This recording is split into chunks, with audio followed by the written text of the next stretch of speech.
March for গাজায় সুন্নিদেরকে দাওয়াত দেওয়া হয়নি কেন? তো এখানে সব ভাইদেরকে দাওয়াত দেওয়া হয়েছে, সুন্নি ভাইরাও ছিলেন, বিশেষ করে তারা স্টেজে আসতে পারেনি বা আমাদের ত্রুটি ছিল তাদেরকে খুঁজে বের করতে পারেনি, আমাদের অপারগতা এবং ব্যর্থতা।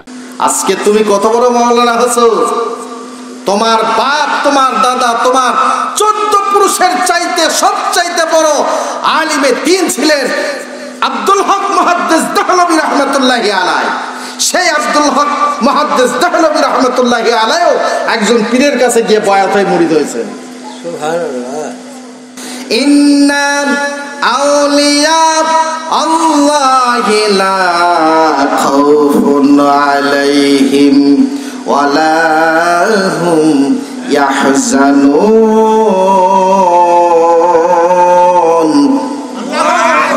একটু জোরে তাকবীর দেন না কেন? আওয়াজ দিয়ে বলেন আল্লাহু আকবার, আল্লাহু আকবার। আল্লাহ পাক বলেন আমার ওলি যারা, ওলি হলো এক বচন, আউলিয়া হলো বহু বচন। ওলি কয় বচন? আউলিয়া হলো বহু বচন। আমার নিশ্চয়ই প্রেমিক যারা, আল্লাহর ওলি যারা, তাদের কোনো চিন্তা নাই, কোনো ভয় নাই। আর তাদের সঙ্গে কেউ যদি খারাপ ব্যবহার করে, আল্লাহ রাসূল বলেছেন আল্লাহ পাক তাদের সঙ্গে যুদ্ধের ঘোষণা দেয়। এই যে আল্লাহর ওলি আমাদের পাশে শুয়ে আছে না নাই? যার উসিলায় এই ছেলে সব মাহফিল, নিঃসন্দেহে এটা জায়েজ। সুবহানাল্লাহ বলেন। এই ছেলে সব করা কি জায়েজ আছে।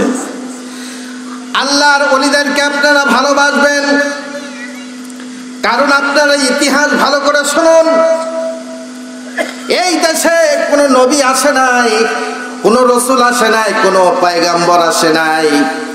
এই দেশে আল্লাহর দ্বীন যদি কায়েম করেন, একমাত্র আল্লাহর ওলিরা এই দেশে ইসলামের দাওয়াত দিয়েছে। কি ঠিক না মিথ্যা? এই দেশের মানুষ শুধু হিন্দু আর হিন্দু ছিল, যাদের মাথা টিকি খুলে টুপি পরিয়েছেন, পরনের ধুতি খুলে জুব্বা পরিধান, পাজামা পরিধান করাইছেন, তারা হচ্ছেন আল্লাহর ওলি। জোরে কোন তারা কে? এই আল্লাহর ওলিরা একমাত্র একামতের দ্বীনের দাওয়াত দিচ্ছেন। আর সেই ওলি আল্লাহর বিরুদ্ধে আমরা বহু ফতোয়া দিই, ঠিক কিনা বলেন? ফতোয়াবাজি করি কিনা? ওলি আল্লাহর দরবারে যাওয়া হবে না, ওলি আল্লাহর কাছে বসা হবে না, মাজারে যাওয়া হবে না। নিঃসন্দেহে আপনারা মাজারে আসবেন, দান দক্ষিণা করবেন।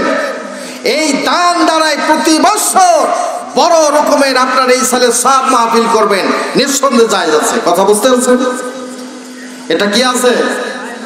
জায়েজ আছে। কিন্তু মাজারে কোনো সিজদা করবেন না। মাজারে কি করবেন না? মাজারে কোনো সিজদা করবেন না, মাজারে কোনো বাতি দিবেন না, মাজারে কোনো ধূপ দিবেন না। মাজারকে দোয়া করবেন, দোয়া করবেন আল্লাহর কাছে, তার কাছ থেকে তার উসিলায় দোয়া করবেন, আল্লাহ আপনার আশা পূরণ করে দিবে। সুবহানাল্লাহ বলে। আমরা অনেকেই আছি একদল মানুষ যে আল্লাহর ওলিদেরকে দেখলেই, শুনলেই, আল্লাহর ওলির নাম শুনলেই আমরা নাক ছিটকাই। কি ঠিক না মিথ্যা বলে? আজকে তুমি কত বড় মাওলানা হছো, তোমার বাপ, তোমার দাদা, তোমার 14 পুরুষের চাইতে সবচাইতে বড় আলিমে দ্বীন ছিলেন আব্দুল হক মুহাদ্দিস দেহলভী রাহমাতুল্লাহি আলাইহি। সেই আব্দুল হক মুহাদ্দিস দেহলভী রাহমাতুল্লাহি আলাইহিও একজন পীরের কাছে গিয়ে বয়াত হয়ে মুরিদ হয়েছেন। সুবহানাল্লাহ। কথা বুঝতে পেরেছেন? আমার ওয়াজের কতগুলো ক্যাসেট আছে। ইন্ডিয়ায় খাজা মঈনুদ্দিন চিশতি সুঞ্জরি আজমেরি রাহমাতুল্লাহি আলাইহি, তার মাজারে আমি প্রোগ্রাম করেছি। সেই সিডিগুলো আপনারা দেখবেন এবং সেই ওয়াজগুলি আপনারা শুনবেন। সেখানে দলিল আদিল্লা সহ কোন কিতাবে আছে, কিতাবের পৃষ্ঠা, নাম সহ আমি আলোচনা করেছি। বর্ণনা করার সময় নাই, আপনারা নেটে সার্চ দিলে আপনারা পাবেন। তো খাজা মঈনুদ্দিন চিশতি সুঞ্জরি আজমেরি রাহমাতুল্লাহি আলাইহি মাজার শরীফে বাংলাদেশ থেকে আল্লাহ পাক এই অধমকে নিয়ে গেছিলেন। আমি সেখানে আলোচনা করেছি। তার মাজারের সামনেই সুন্দর করে লেখা আছে, এক জামানা সাহাবতে বাউলিয়া বেহত আজ সাদসালায়ে তাতি বেরিয়া। তার মানে অলির সঙ্গে যদি বসো এক ঘড়ি, শত বৎসরের গুনাহ আল্লাহ দিবেন পাকবাড়ি, গুনাহ দিবেন মাফ করে। 100 বৎসরের গুনাহ আল্লাহ মাফ করে দিবে, সুবহানাল্লাহ বলে। কত বছরের গুনাহ? যদি প্রকৃতপক্ষে আল্লাহর ওলি হয়। কি হয়? তাই বলে সব পীর হলে হবে না, কাতি মাসা, চৈত মাসা, ফাল্গুন মাসা পীর হলে হবে না। কে ঠিক না মিথ্যা? আল্লাহর ওলি হওয়া লাগবে, হক পীর হওয়া লাগবে। এখানে যিনি শুয়ে আছেন, আল্লাহর কামিল ব্যক্তি শুয়ে আছেন, তার উসিলায় দোয়া করবেন, আল্লাহ দোয়া কবুল করবেন। সুবহানাল্লাহ বলেন। আল্লাহ কি করবেন? দোয়া কবুল করবেন। তার উসিলায় আল্লাহ আপনাকে অনেক কিছু দিতে পারে, তবে সরাসরি আপনি তার কাছ থেকে চাবেন না। আমরা ভুল করি তো, তাই না? আমরা মহাস্থানে যাই, খুলনায় বাগেরহাটে যাই, শাহমাকদমে যাই, সিলেটে শাহপরান, শাহজালালে যাই, সরাসরি গিয়ে আমরা চাই। খবরদার, সরাসরি চাইলে আপনার শিরক হবে।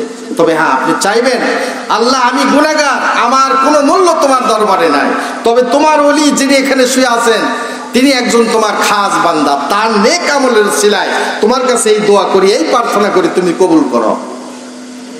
আল্লাহ পাক বলেন, আমি ওই আল্লাহর ওলির উসিলায় তোমার বান্দা তুমি কি চাও আমি সেটাকে কবুল করে দেই। পড়ুন সুবহানাল্লাহ। সুতরাং আমরা হলো সুন্নাত ওয়াল জামাত যারা, আমরা সুন্নাত ওয়াল জামাতের আকীদা ভক্ত যারা, আমরা আল্লাহর ওলির দরবারে কিছু চাইতে যাই না, তাদের ওসিলা তালাশ করি। ঠিক কিনা বলেন? তাদের কি করি? ওসিলা আমরা তালাশ করি। আমরা মাজার পূজা করি না, মাজার জিয়ারত করি। ঠিক কিনা বলেন? আমরা মাজার পূজা করি না, আমরা মাজার জিয়ারত করি। মাজার জিয়ারত করা জায়েজ আছে, কবর জিয়ারত করা জায়েজ আছে। আপনারা আসবেন, আল্লাহর ওলির সহবতে বসবেন। আপনাদের এখানে যে আল্লাহর ওলি আছেন, ওনার কবরটা আপনারা সুন্নাত তরিকায় রেখেছেন, আলহামদুলিল্লাহ পড়েন। আরো জোরে পড়েন আলহামদুলিল্লাহ। আমি তো দেখলাম এটাকে সুন্নাত তরিকা বলা হয়। কিসের জন্য? আল্লাহর ওলিদের মাজার সৌন্দর্যমণ্ডিত করা, এটা জায়েজ আছে, কিন্তু অতিরিক্ত যদি আমরা কিছু করে বসি তাহলে সেখানে শিরক হওয়ার সম্ভাবনা বেশি থাকে। ঠিক কিনা বলেন? আর সাধারণভাবে যদি থাকে তাহলে সেখানে শিরক মুক্তই থেকে যায়। ঠিক কিনা? এই আপনারা যেভাবে রেখেছেন, জবরদস্তি একজন আল্লাহর ওলি, যার উসিলায় আমরা চাবো, দোয়া করব, আল্লাহর ওলির দরবারে আমরা আসবো। পারলে আমি একটা পরামর্শ দিব সম্মানিত কর্তৃপক্ষ, কমিটি বিন্দুর প্রতি, সেটা হলো পারলে আপনারা এখানে একটা ছোট্ট হাফিজিয়া মাদ্রাসা করবেন, সেখানে কোরআন তেলাওয়াত হবে। এই মাদ্রাসার তো ওয়াক্ফ তো দুনিয়া আছে, আছে না নাই? আছে। তাহলে যদি আপনারা পারেন, পাশে একটা হাফিজিয়া মাদ্রাসা করবেন, অথবা যদি পারেন একটা মসজিদ তৈরি করবেন, তাহলে আরো সোনায় সোহাগা হয়ে গেল। সুবহানাল্লাহ। সুতরাং আল্লাহর ওলির সহবতে আপনি যাবেন।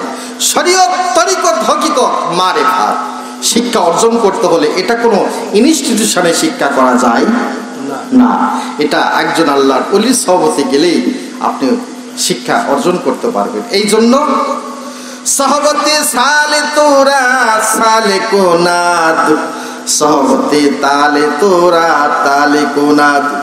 যদি আল্লাহর ওলির সহবতে আপনি বসেন, আল্লাহ পাক হাসরের ময়দানে আল্লাহর ওলি বানায় উঠবে। আপনারা ভালো মানুষ হতে চান না? আল্লাহর ওলির সঙ্গে উঠতে চান না? আল্লাহর ওলি যারা এই পৃথিবীতে এসেছেন, হিন্দুদেরকে কালমা শরীফ পড়াইয়া মুসলমান বানিয়েছেন, সুবহানাল্লাহ বলেন। তারা বিধর্মীদের সঙ্গে জিহাদ করেছেন, সুবহানাল্লাহ বলেন। আমি তাফসীর করতে গেলাম সিলেট শাহজালাল মাজারে, সেখানে গিয়ে সুন্দর করে দেখলাম তিনি যেই তরবারি দিয়ে জিহাদ করেছেন, যুদ্ধ করেছেন, সেই তরবারি। আল্লাহু আকবার।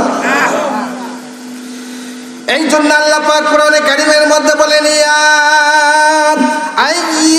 আইয়ুহাল্লাযীনা আমানু তাকুল্লাহা ওয়াবতাগু ইলাইহিল ওয়াসিলাতা ওয়াজাহিদু ফি সাবিলিহি লাআল্লাকুম তাফলিহুন। আল্লাহু আল্লাহু আকবার। আল্লাহ রাব্বুল আলামিন বলেন, হে দুনিয়ার মানুষেরা, তোমরা আল্লাহ পাককে ভয় করো আর আল্লাহ পাককে পাওয়ার জন্য করে ওসিলা তালাশ করো। এই ওয়াসিলা হচ্ছে আল্লাহ রাব্বুল আলামিন সান্নিধ্য লাভ করা। তার মানে ভালো একজন লোকের সঙ্গে সহবত করা, ভালো একজন লোকের সঙ্গে ওঠা বসা করা, আর সেই ভালো মানুষটাই আপনাকে শিক্ষা দিবেন আল্লাহর দ্বীন কায়েম করার জন্য করে জিহাদও করতে হবে। ঠিক কিনা বলেন? আল্লাহর ওলিরা পৃথিবীতে এসেছেন, জিহাদ করেছেন, জিহাদ করে তারা আল্লাহর দ্বীন কায়েম করেছেন। আর বর্তমানে আমাদের দেশের পীর সাহেব যারা আছেন, মুরিদের টাকা মুরিদের পয়সা খেয়ে কি পেটটা একেবারে বিলাতি লাইয়ের মতো করে ফেলছে। কি ঠিক না মিথ্যা কন? ভুঁড়িটা অনেক বড় করে ফেলেছেন, শরীরটা একবারে ষাঁড়ের মতো করে ফেলেছেন। একবারে মুরিদকে সার্থককে টেনে টেনে মুরিদের সব কিছু তারা নিয়ে নিছেন। কিন্তু দেখা যায় এই পীর সাহেব কেবলা নিজের নামাজও পড়ে না, মুরিদকেও নামাজ পড়তে আদেশ করে না। ঠিক কিনা বলেন? যেমন দেওয়ানবাগি, কোন বাগি? দেওয়ানবাগি। এই সমস্ত পীর ধরলে হবে না, কামেল পীরের সহবতে বসতে হবে। আল্লাহর ওলি যারা, আল্লাহর খাস প্রিয় বান্দা যারা, তারা দুনিয়াতে এসেছেন, মানুষদেরকে ইসলামের দাওয়াত দিয়েছেন, সুবহানাল্লাহ। আর মানুষদেরকে ইসলামের দাওয়াত দিয়ে তাদেরকে টেনে নিয়ে আসছেন। আল্লাহর ওলিরা দুনিয়াতে এসে হিন্দুর পরিবর্তে হিন্দুগুলিকে মুসলমান বানিয়েছেন, সুবহানাল্লাহ। আর আমরা খালি মুরিদের বাড়ি ঘুরে বেড়াই আর খাই যাই। কি ঠিক না মিথ্যা বলেন? শুধু মুরিদের বাড়ি খাই যায় না, এটার নাম পীরগিরি নয়। পীরগিরি হলো ওটার নাম। মুরিদকে তুমি শিক্ষা দাও, বিধর্মীর কাছে দিন প্রচার করো, হকের পথে থাকো, হক কথা বলো। হক কথা বলতে যদি জিহাদের প্রয়োজন হয়, জিহাদ করো। ঠিক কিনা বলেন? আজ পর্যন্ত কোন পীর জিহাদ করেছে? কি বলেন, করেছে? করে নাই। এই জন্য করে আমি হক কথা বলি। পীরগিরি করলে ঠিক মতো করো, জিহাদ করো, হক কথা বলো, হকের কাজ করো, আল্লাহর কোরআনের দ্বীন কায়েম করো।